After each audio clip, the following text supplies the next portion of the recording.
L'Europe va-t-elle entrer en guerre? La question ressurgit à chaque nouvelle frappe entre Israël et l'Iran, surtout depuis l'intervention des États-Unis sur le sol iranien. Réaction de la France, Emmanuel Macron affirme ne pas voir le cadre de l'égalité dans les frappes américaines, mais il partage l'objectif empêcher l'Iran de se doter de l'arme nucléaire. Même ton du côté de Jean-Noël Barrot, ministre des Affaires étrangères, il n'y a pas de solution militaire à ce problème, mais des négociations pour encadrer strictement le programme nucléaire iranien. Mais ce positionnement n'est pas partagé par tous les pays européens.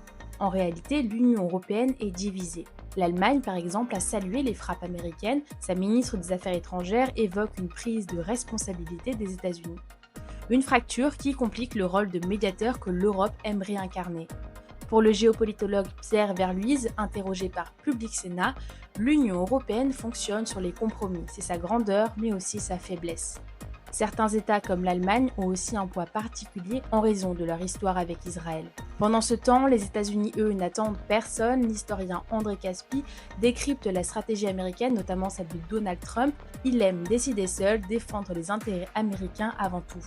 Il pense que les États-Unis se suffisent à eux-mêmes et n'ont pas besoin des compromis des grands sommets multilatéraux. Alors, est-ce que l'Europe va entrer dans le conflit? Sûrement pas militairement et même diplomatiquement, son influence reste limitée.